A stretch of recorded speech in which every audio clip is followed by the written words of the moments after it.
అందమైన చర్మ సౌందర్యం మీ సొంతం. Second aqua radiance deep cleansing gel.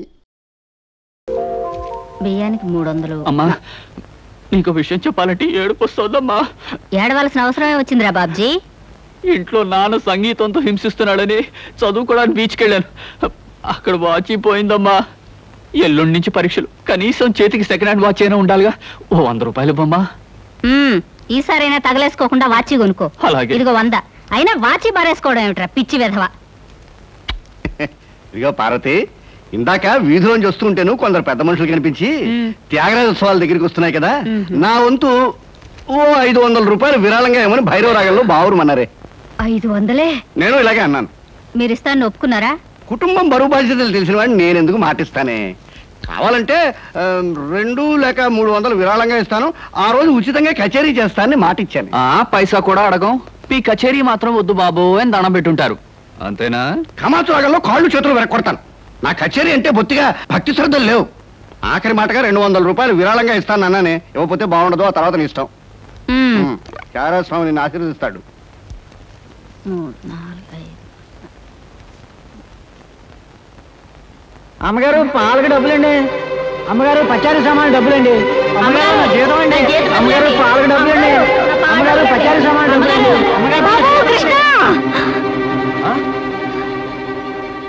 నా వల్ల కాదురా. అమ్మా, డబ్బు సంపాదించడం ఎంత కష్టమో ఖర్చు పెట్టడం కూడా అంతే కష్టం అమ్మా. ఖర్చు పెట్టే విషయంలో మనసుని మమతని కాస్త కట్టేసుకోవాలి.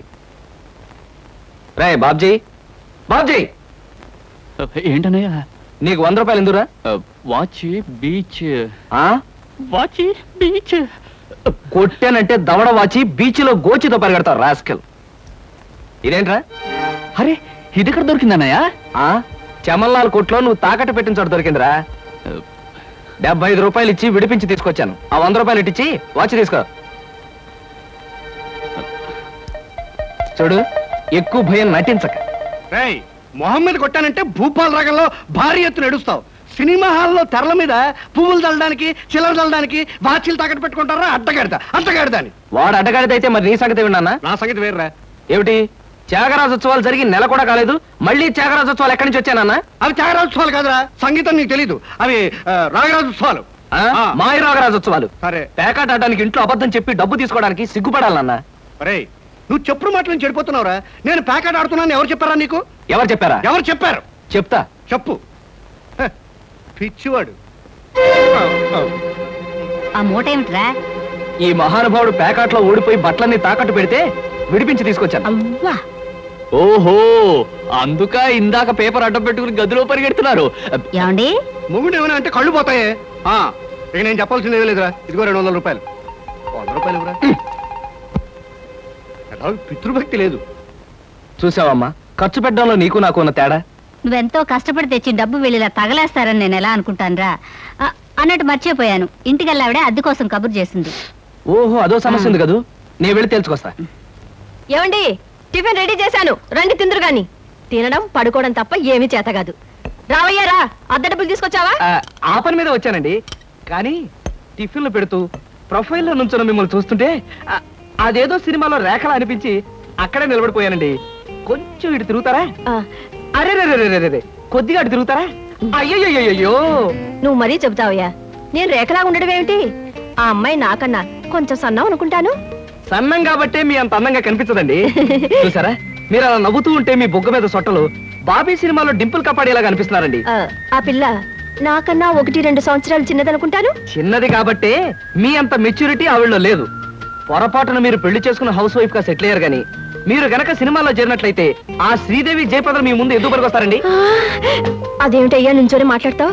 కూర్చో, టిఫిన్ తిందు గాని. దాందే ఉందండి. అస్సలు మీ ఫిగరు కలరు కాలేజ్ అమ్మాయిలు కూడా ఉండదండి. నువ్వు మరీ పొగిడేస్తున్నావు బాబు. ఇంకో దోశ వేసుకో. టిఫిన్ గా నన్ను పిలిచి దోసేసుకొని అతను పెడతానండి. అబ్బా, నీకెప్పుడు తిండి పిచ్చే. ఇంటికి వచ్చిన గెస్ట్ కు పెట్టాలి కదా. గెస్ట్ కి పెట్టి నాకు అభ్యంతరం లేదు, కానీ నాకు కూడా తగలే.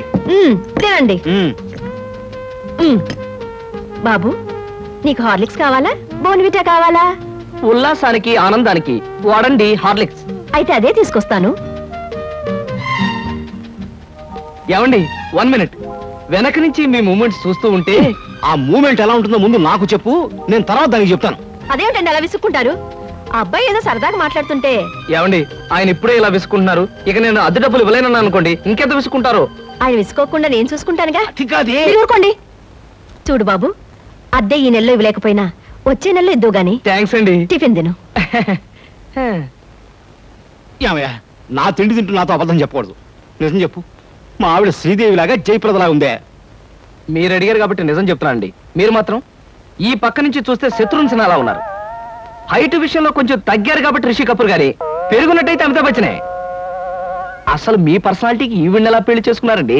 ఏమిటోనయ్యా, నా తలరాత నా కర్మ. నిజానికి అదృష్టం బాగుంటే ఏ రేఖలో శ్రీదేవిలో చేసుకోవాల్సిన వాడే కదా. ఫ్యూచర్ లో చేసుకోవచ్చేమో. Anyway, best of luck. ఈ దశ కూడా వేసుకో. ఏం మొహాట పడకు, పళ్ళు కూడా ఉన్నాయి. అలాగే. ఏరా, మళ్ళీ అబద్ధాలు చెప్పి ఆ దంపతులిద్దరిని మోసం చేసి అద్దె బకాయి వేశావు ఏ? అమ్మా, జీవితంలో బ్రతకాలంటే మాటలైనా ఉండాలి, నోట్లైనా ఉండాలి. అసలు నీకు ఇంకో విషయం చెప్పనా?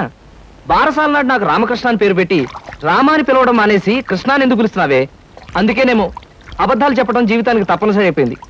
ఉద్యోగంలోనూ అబద్ధాలు చెప్తున్నాను, ఇల్లు గడవడానికి అబద్ధాలు చెప్తున్నాను. కానీ ఈ అబద్ధాలు చెప్తున్నందుకు నేనేం బాధపడటం లేదమ్మా. ఎందుకంటే నేను అబద్ధాలు చెప్తుంది నా కోసం కాదు, నా కన్నవాళ్ళ కోసం, నాకున్న వాళ్ళ కోసం, అంతే. ఒరే రామకృష్ణ, కృష్ణుళ్ళా నువ్వు అల్లరి చేసి అబద్ధాలు చెప్పినా నీకు రాముళ్లాంటి మంచి మనసుంది. అది చాలరా మాకు. బ్రహ్మాండంగా గడిచింది. ఇక్కడి నుంచి వెళ్ళాలంటే మనసు ఒప్పడం లేదు. మనం బాగానే ఎంజాయ్ చేసామే. పాపం రాత ఒకటే కాటేజ్ లో ఉంది. మనం ఏం చేస్తామే? ఉదయం రాగానే తలనొప్పని కాటేజ్ లో పడుకుంది. ఇప్పటికైనా తగ్గిందో లేదో రండి చూద్దాం. పదండి చూద్దాం. రాధా, ఓకే రాదా, నేను మళ్ళీ కలుస్తాను. బాయ్. ఏమిటి రాధా ఇది? నీకు తలనొప్పని చెప్పి మాతో రాకుండా ఉన్నది తను బాయ్ ఫ్రెండ్ తో గడపడానికి అనుకుంటాను. ఏ రాధా, అంటే తలనొప్పని చెప్పేది అబద్ధం అన్నమాట? సారీ సీత, ఏదో తను కూడా ఇక్కడికి వచ్చాడు, అతనితో గడపడానికి చిన్న అబద్ధం చెప్పి. షటప్. చిన్న అబద్ధం పెద్ద అబద్ధం అని చెప్పి సమర్థించుకోవాలని చూస్తున్నావా? సీత, మీ అందరికీ తెలుసు అబద్ధం చెప్పే మనిషి నేను హేట్ చేస్తానని. ఫోన్లేవే, కారణం అర్థమైంది కదా. కారణం ఏదైనా కావచ్చు, పరిస్థితులు ఏమైనా రావచ్చు. అబద్ధం చెప్పే మనిషిని నేను క్షమించలేను. అలాంటి వాళ్ళతో స్నేహమే కాదు, ఎలాంటి బంధాన్ని భరించలేను. ఇది చెప్పిన అబద్ధానికి పనిష్మెంట్ గా దీన్ని ఇక్కడ వదిలేసిపోదాం. పదండి. సీత, నేను చెప్పేది వినవి. ఏమిటి, రేపటికి వీసా దొరకడం కష్టం అవుతుందా? అదేమిటయ్యా, ఎల్లుండి నేను జపాన్ బయలుదేరి వెళ్ళాలి. All right, all right. ఏమిటి సార్, ఏమైనా ప్రాబ్లమా? అదేనయ్యా, కొత్తగా మనం స్టార్ట్ చేయబోయే ఫ్యాక్టరీ మెషినరీ విషయంలో ఎల్లుండికి నేను జపాన్ ట్రిప్ పెట్టుకున్నాను. రేపటికల్లా వీసా దొరకడం కష్టమని ఆ ట్రావెలింగ్ ఏజెంట్ ఒకటే గొడవ. ఏం చేయాలో అర్థం కావట్లేదు. ఆ మాత్రం దానికి అలా వర్రీ అయిపోతారు ఎందుకు సార్? 5 నిమిషాల్లో మీ వీసా సంగతి నేను తెలిచేస్తానుగా. Please follow this file. Okay.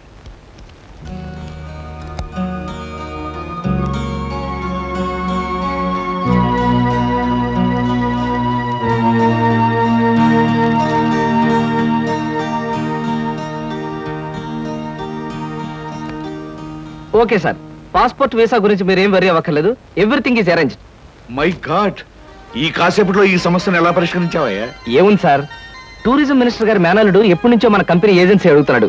ఈ విషయం చెప్పి కొంచెం దువ్వాను, పని అయిపోయింది. కృష్ణ, నీలాంటి వాడు ఒక్కడుంటే చాలయ్యా. కోట్లు పెట్టుబడి పెట్టిన వ్యాపారమైనా కళ్ళు ముసుగు చేయొచ్చు. బై ఈ ట్రిప్ ముగించుకొచ్చేసరికి నాకు 4 రోజులు పడుతుంది. ఈ లోపుగా బిజినెస్ వ్యవహారాలు, ఆఫీస్ వ్యవహారాలు నువ్వే చూసుకో. చెక్కుల మీద సంతకాలు పెట్టాను. ఆఫీస్ ఖర్చులకు ఎంత కావాలో అంత డ్రా చేసుకో. అలాగే sir. Wish you happy and successful trip. Thank you very much.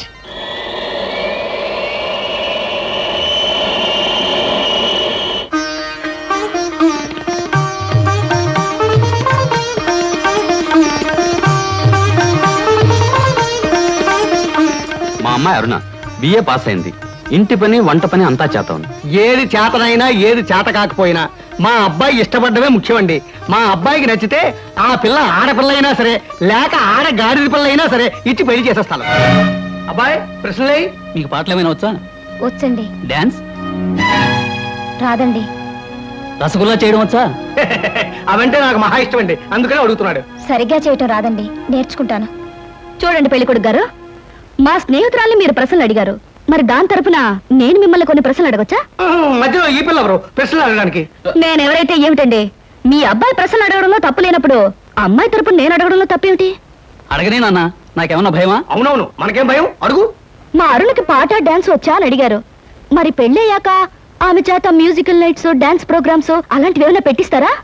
ఏ అదేం పెట్టించకపోతే అడగకూడదా? మరేం కాదు, మీకొచ్చే జీతానికి భారీ ఎత్తున పెద్ద థియేటర్లు బుక్ చేసి దాని చేత ప్రోగ్రామ్స్ ఇప్పించలేరు కదా అని అలా అడిగాను అంతే. అవును, నీ కరాటే వచ్చా? రాదు, నేర్చుకోను కూడా. మీరు క్రికెట్ ఆడతారా? ఆడను, కావాలంటే చూస్తాను. రేపు పెళ్ళాన్ని ఎవరైనా ఏడిపిస్తుంటే రక్షించుకోవడానికి కరాటే గాని, పెళ్ళా సరదాగా చూడాలంటే ఆడడానికి క్రికెట్ కూడా రాదు. ఏమిటండి ఈ పిల్ల ఎవరినో తీసుకొచ్చి అర్థం లేని ప్రశ్నలు అడిగిస్తున్నారు? ఇవి అర్థం లేని ప్రశ్నలు కావు, మీరు అర్థం చేసుకోలేని ప్రశ్నలు. పశువులు సంతలోకి వచ్చినట్టు పెళ్లి చూపుల పేరుతో పెళ్లి కూతురు ఇంటికొచ్చి తలా తోకాలేని ప్రశ్నలు వేసి ఆ పిల్లలు బాధ పెట్టి ఆ తర్వాత తీర్పిచ్చే జడ్జి గారులాగా మీరు జడ్జిమెంట్ ఇవ్వడం సాంప్రదాయం కావచ్చేమో గాని సంస్కారం మాత్రం కాదు. అమ్మా సీత, నువ్వు ఊరుకోమా. ఎందుకు ఊరుకోవాలి బాబాయ్ గారు? మన అమ్మాయి ఎలాంటిదని వాళ్ళు తెలుసుకోవడానికి ప్రయత్నించినప్పుడు వాళ్ళ అబ్బాయి ఎలాంటి వాడో తెలుసుకోవడానికి మనం ఎందుకు ప్రయత్నించకూడదు? అమ్మమ్మమ్మమ్మమ్మ, నీలాంటి పిల్ల ఈ పిల్లకి స్నేహితురాలంటే ఈ అల్లుడు కూడా ఆటం బాంబు ఆడదన్నమాట. ఈ పిల్లను పెళ్లి చేసుకున్న మరుక్షణం నా కొడుకు మతిస్థిమతు లేకుండా రోడ్ల వెంబడి తిరగాలి, వాడి వెంట నేను తిరగాలి.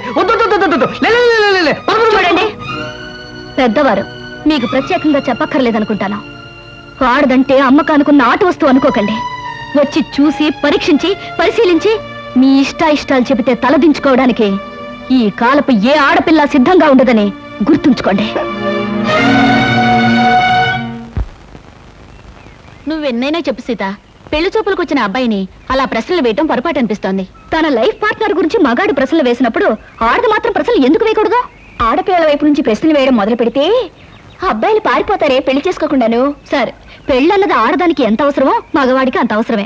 కనుక ఎవరు ఎంతకాలం అని పెళ్లి చేసుకోకుండా పారిపోతారో? దాని పెళ్లి చూపులప్పుడు నువ్వు అలా మాట్లాడావు, రేపు నీ పెళ్లి చూపులప్పుడు ఏం చేస్తావే? ఆడది మగాడు ముందు బలి కోసం ముస్తాబైన గొర్రె పిల్లల తల ఉంచుకుని కూర్చోవడం ఇవన్నీ నా విషయంలో కుదరదు. మరి నీ పెళ్లిలా చేసుకుంటావే? అదే సస్పెన్స్. నేనెలా పెళ్లి చేసుకుంటాననేది త్వరలోనే మీకు తెలుస్తుంది. డబ్బులు రెడీమేడ్ చూసారా? ఎవరో అమ్మాయి మొగుడు కావాలి అని పేపర్లో వేసిందిరా. ఆవేశపడకండి, పేపర్ చెడిపోతుంది. వాడు చదువుతానంటున్నారుగా, ఫేమస్ ఆడ చదువు. మొగుడు కావాలను, అనేక లక్షల ఆస్తికి వారసురాలు, కోటేశ్వర ఏకైక కుమార్తెనై అందం చదువును నాకు మొగుడు కావాలి, అన్నింటిలోనూ నాకంటే ఎక్కువ అర్హతలు గల వ్యక్తి నేను ఎన్నుకోదలిచాను. చదువు, అంతస్తు, ఆస్తి, అందం, పేరు ప్రతిష్టలు కలిగిన ఉత్సాహవంతులైన యువకులు నేను చేసే ఇంటర్వ్యూకి హాజరు కావచ్చు. ఇంటర్వ్యూ జరిగే స్థలం తాజ్ హోటల్, రూమ్ నెంబర్ 321, సమయం శుక్రవారం సాయంత్రం 5-7 గంటల మధ్య. పైన పేర్కొని అర్హతలు కలిగిన ఎవరైనా హాజరు కావచ్చు. ఇట్లా సీత ఎంఏ. సీతో పీతో ఈ పిల్ల చాలా పెద్ద కెనెట్లో ఉంది గురు. అది ఇచ్చిన అడ్వర్టైజ్మెంట్ చూస్తుంటే ఆ నేపాల్ మహారాజు కొడుకొచ్చినా సెలెక్ట్ చేసుకోదనిపిస్తుంది. మనబోటి వాళ్ళు ఎవరో లాభం లేదురా. ఆ అమ్మాయికి నచ్చాలంటే ఏ అమెరికా ప్రెసిడెంటో ఇంగ్లాండ్ ప్రైమ్ మినిస్టర్ అయి ఉండాలి. Non sense. దీని చేత సెలెక్ట్ కాబడ్డానికి ఎక్కడి నుంచో రావాలా? మనం వెళ్ళా చాలు సెలెక్ట్ కావచ్చు. కబుర్లు చెప్పడం కాదు గురు, దమ్ములుంటే వెళ్ళి ఆమె చేత సెలెక్ట్ అనిపించుకో, నీకే తెలుస్తుంది. దమ్ముగిటే చాలదురా, సొమ్ములు కూడా ఉండాలి ఇలాంటివన్నీ పడగొట్టడానికి. అలాంటివి ఏమీ అక్కర్లేదు, పర్సనాలిటీ, మాట ఉంటే చాలు. ఇలాంటి వాటిని ఈజీగా పడగొట్టచ్చు. అంత తేలిగ్గా చెబుతున్నావు. ఆ ఇంటర్వ్యూకి వెళ్ళి సెలెక్ట్ అయ్యా చూద్దాం. Okay, 1000 rupees bet. నేను వెళ్ళి ఈ అమ్మాయి ఇంటర్వ్యూలో సెలెక్ట్ అయ్యి వస్తాను. Okay, 1000 rupees bet. But one condition. ఏమిటది? నేను పందెం కోసమే వెళుతున్నాను తప్ప ఆ పిల్లని పెళ్లి చేసుకోవడానికి మాత్రం కాదు. కనుక ఈ పిల్ల నన్ను సెలెక్ట్ చేసుకున్నట్టుగా ప్రూవ్ చేసుకుని ఆ తర్వాత నీలాంటి దాన్ని పెళ్లి చేసుకోవడం నాకు ఇష్టం లేదని దాని మొహం మీద చెప్పేసి వస్తాను. Done. Next. May I come in? yes come in. Hello. Hello, take you seat. Thank you. ఏమిటి ఇలా వచ్చారు? ఇంటర్వ్యూలో ఏదో గొప్ప క్వశ్చన్ ఉంటాయి అనుకున్నానే, మొట్టమొదటే వేశారు డెత్ క్వశ్చన్. డెత్ క్వశ్చనా? అంటే చచ్చు ప్రశ్న. బాంబేలో, బాంద్రాలో బ్యూటీ క్వీన్ రెస్టారెంట్ లో కూర్చుని బ్రేక్ఫాస్ట్ తింటూ పేపర్ తిరిగేశాను. అందులో మీ ఇంటర్వ్యూ అడ్వర్టైజ్మెంట్ చూసి ఇంట్రెస్టింగ్ గా అనిపించి కలెక్టా ప్రోగ్రామ్ క్యాన్సిల్ చేసుకుని ఇక్కడికి వచ్చాను. ఇక్కడికి వచ్చిన వ్యక్తిని ఇంటర్వ్యూకే వచ్చాను తెలుసుకోకుండా ఎందుకు వచ్చారని అడగటం డెఫినెట్ గా డెత్ క్వశ్చనే. Am I correct? Yeah, you are correct. I'm sorry. మీరేం చేస్తుంటారు? ఏం చేస్తుంటారు అనే కంటే ఏం చేయగలరు అని అడగండి. ఎందుకంటే నేను చేయలేదంటూ ఏమీ లేదు. స్టేట్స్ లో టెక్స్టైల్ బిజినెస్, జపాన్ లో ఎలక్ట్రానిక్ బిజినెస్, స్విస్ బ్యాంక్ లో మనీ ట్రాన్సాక్షన్, ఇంగ్లాండ్ లో ఎక్స్పోర్ట్ బిజినెస్. ఐఎమ్ సారీ, నా క్వాలిఫికేషన్స్ అన్ని చెప్పాలంటే ఒక ఫుల్ డే పడుతుంది. By the by, my name is Krishna. Glad to meet you. అన్నట్టు నేను అడ్వర్టైజ్మెంట్ ఇచ్చిన పేపర్లోనే మరొక 6 పెళ్లిళ్ళ అడ్వర్టైజ్మెంట్స్ వచ్చినాయి. అక్కడికి వెళ్లకుండా ఇక్కడికే ఎందుకు వచ్చారు? ఇది ఒక ఫూలిష్ క్వశ్చన్. దట్ మీన్స్ చవట ప్రశ్న. మిగతా అడ్వర్టైజ్మెంట్స్ అన్ని వాళ్ళ పేరెంట్స్ ఇచ్చారు, ఇదొక్కటే ఇండివిజువల్ గా ఇచ్చారు. అందుకే తమాషాగా థ్రిల్లింగ్ గా ఉండి ఫ్లైట్ ఇటు పక్కకు మళ్ళించాను. మీకు ఏ భాషలొచ్చా? నాకు చాలా వచ్చు అనుకోండి. ఇంతకీ మీకేం వచ్చో చెప్పండి. తెలుగు, ఇంగ్లీష్, కాస్త హిందీ. That's all? అంతేనా? నాకు ఫ్రెంచ్ వచ్చు. ఫెర్నాష్ ఇస్కోలా డెషికా అంటే ఫ్రెంచ్ లో మీరు కులాసాగా ఉన్నారా అని. చైనీస్ వచ్చు. చింగ్ చాంగ్ చింగ్ మిన్ అంటే మీరు చాలా అందంగా కనిపిస్తున్నారు అని. జాపనీస్ వచ్చు. ఓషియో ఖుష్బూ బుషు అంటే నా గురించి మీకు చాలా తక్కువ తెలుసు అని. ఇలాగే ఆల్మోస్ట్ వరల్డ్ లాంగ్వేజెస్ అన్ని కవర్ చేస్తాను. ఫ్యాంటాస్టిక్. మీ ఫ్యామిలీ బ్యాక్గ్రౌండ్? మా ఫాదర్ రాగరాజు అంటే junior Tyagaraju, a great singer. ఆయన అమెరికాలో ప్రోగ్రామ్స్ ఇస్తూ ఉంటే లండన్ నుంచి దొరలు స్పెషల్ ఫ్లైట్స్ లో వస్తుండేవారు. ఇక మా mummy Bombay ladies federation secretary, Delhi social service league president. ఆవిడ a lady in the society, tomorrow's woman అనే పెద్ద పెద్ద గ్రంథాల్ని ఏమి తోచప్పుడు రాసి పారేశారు. వాటిని మిగతా భాషల్లోకి అనువదించారు కూడా. ఐ మీన్ ట్రాన్స్లేట్ చేశారు కూడాను. మీరు చదవలేదా? ఇక మా బ్రదర్ ఐఏఎస్. వాడు పుస్తకాల్లో పుట్టి పుస్తకాల్లో పెరిగి ఫ్యూచర్ లో పుస్తకాల్లోనే చావచ్చు. అంతలా స్టడీ చేస్తుంటాడు. మీ ఫ్యామిలీ బ్యాక్గ్రౌండ్ నాకు నచ్చింది. మీరు కూడా నచ్చారు. All right. కాకపోతే పెళ్లి కొడుకుని ఇలా సెలెక్ట్ చేసుకోవడంలో మీ ఉద్దేశం ఏమిటి? ఈ డ్రెస్ చాలా బాగుంది. ఎక్కడ కొన్నారు? 6 డజన్ షాపులు తిరిగి తిరిగి కష్టపడి మరీ సెలెక్ట్ చేసుకున్నాను. బాగుండకేం చేస్తుంది? ఆఫ్టర్ ఆల్ 6 months కట్టుకుని అవతల పారేసే ఒక డ్రెస్ కోసం 6 డజన్ షాపులు తిరిగి ఎంతో కష్టపడి సెలెక్ట్ చేశానంటున్నారు. అలాంటిది జీవితాంతం నేను కట్టుకునే భర్తని ఇలా సెలెక్ట్ చేసుకోవడంలో తప్పే ఉంది. మీరు చెప్పింది రీజనబుల్ గానే ఉంది. కాకపోతే నేను కూడా అమ్మకానికి పెట్టిన బొమ్మను కాదు, సంతలో ఉన్న జంతువును కాదు, షాపులో ఉన్న షర్టును కాదు. కనుక మీరు సెలెక్ట్ చేసుకున్నా నేనెందుకు ఒప్పుకోవాలి? మిస్టర్ కృష్ణ, మీరు పొరపాటు పడుతున్నారు. ఈ భర్తల సెలెక్షన్ అనేది పురాణాల్లో ఉంది, పురాతన కాలంలోనూ ఉంది. స్వయంవరంలో సీత రాముని సెలెక్ట్ చేసుకుంది, ద్రౌపది అర్జునుడిని ఓకే చేసుకుంది. ఇంకా ఇవన్నీ చెప్పి మిమ్మల్ని బోర్ కొట్టించడం ఎందుకు? You are selected. ఆ పిల్ల నన్ను సెలెక్ట్ చేసుకున్నట్టుగా ప్రూవ్ చేసుకుని ఆ తర్వాత నీలాంటి దాన్ని పెళ్లి చేసుకోవడం నాకు ఇష్టం లేదని దాని మొహం మీదే చెప్పేసి వస్తాను. Thank you Sita. నిజంగా నిజాయితీగా మీరు నన్ను ఇష్టపడితే I like you. I love you. నిజంగా ఈ ఇంటర్వ్యూలో మనం ఒకరి గురించి ఒకరు పూర్తిగా తెలుసుకోలేదేమో అనిపిస్తుంది. మళ్ళీ మళ్ళీ మనం కలుసుకోవాలి, ఒకరిని గురించి ఒకరు తెలుసుకోవాలి. షూర్. రేపు నైట్ ఫ్లైట్ కి నేను ప్యారిస్ వెళ్ళాలి గనక రేపు ఈవినింగ్ నెహ్రూ పార్క్ లో మనం కలుసుకుందాం. ఓకే? ఓకే. బాయ్. బాయ్. నేను అనుకున్న విధంగానే